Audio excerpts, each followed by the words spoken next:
Good morning, good morning. I'm doing this with my hair wet. I'm all clean. By the way, this is a different outfit than the other two where I had on something what looked familiar. Just thought I want to get that off my chest. Let's talk about back in high school. Now Jimmy Blair's on there, and he was there when this happened, so I got to tell it right. We took a little old class back in school. It's called Wood Shop, and our teacher name was Charlie Reed. Now Charlie Reed was one weird bird, or should we say one weird cuckoo bird.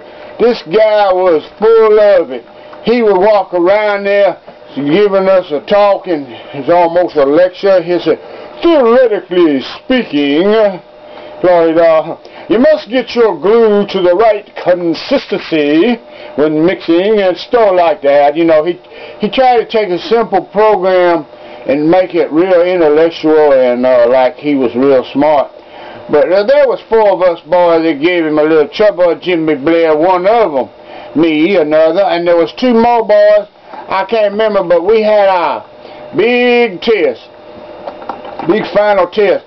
Now Charlie Reed know that, you know, he had to separate Jimmy Blair, Travis people, and these other 2 guys. I can't remember who they were though. And so he put us in his office to take the test, what had big glass windows all the way around it. Okay? Now hear what Charlie Reed did, big dummy. He put us in there. He put Jimmy Blair at his desk, and he had us a table like back behind it, 2 tables. He put one guy on this corner table, one guy here, one guy here, and one guy here. And Jimmy at his desk. Well, then he shut the door where he can't hear us. Jimmy was pretty good at talking without, you know, making us an mouth move. I can't do it real good. And Jimmy could do it pretty good, enough to say no letters.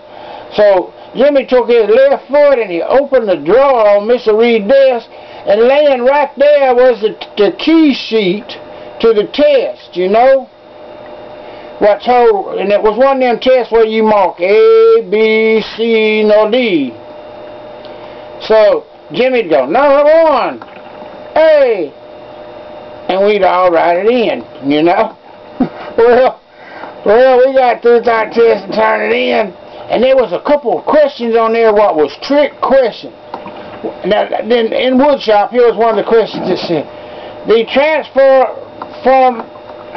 transfer of power from one source to another, and then it had these several answers, you know, 4 answers, A, B, C, or D. Now, we never studied nothing like that, and we didn't really know. So Jimmy called out the answer, we checked it. Well, we all got that trick question right. The answer was transmission. How clever of old Charlie Reed. Now, when Charlie Reed seen that we got that trick question and another trick question correct, he was scratching his head. He knew we done cheated. He knowed we cheated.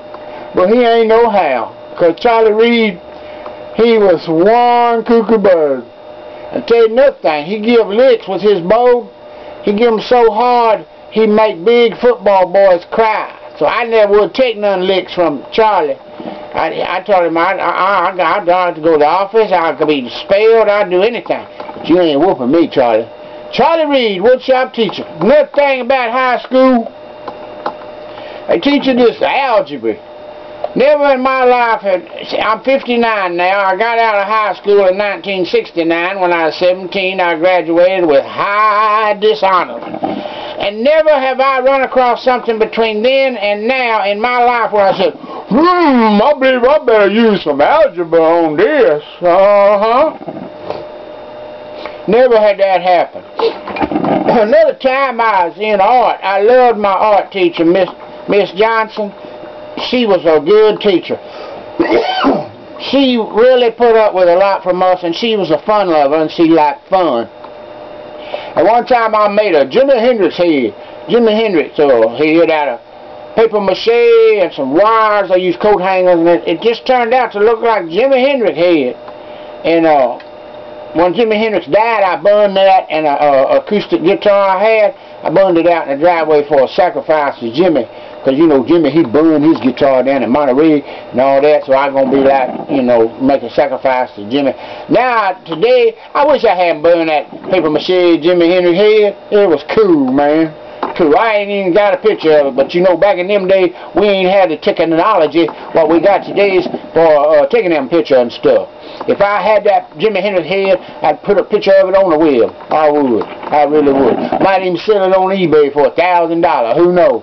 You know? Woo! $1,000 for a Jimi Hendrix paper mache head. Probably only look like Jimi Hendrix to me, but anyway, that's how it look. Anyway, in that high school, my throat, hold on a minute. Okay, in that high school, we did a lot of things, and a lot of things I done, I never got caught for doing. You know, I think a statute of limitation might have run out on this, but, you know, we'd put a $1 pack of firecracker in a locker with a cigarette laid on it, where it burned. It was a time fuse, and it would burn down to it, and then set off that $1 pack after we'd been sitting in class 5 minutes, maybe a little longer. That would go off, and boy, it would cause the biggest commotion.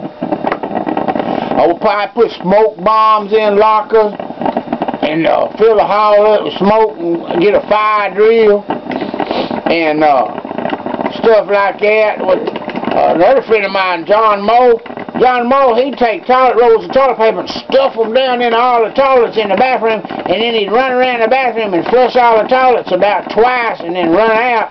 Then water would come out, start coming out in the hall, man. Flooding the hall from them toilets overflowing.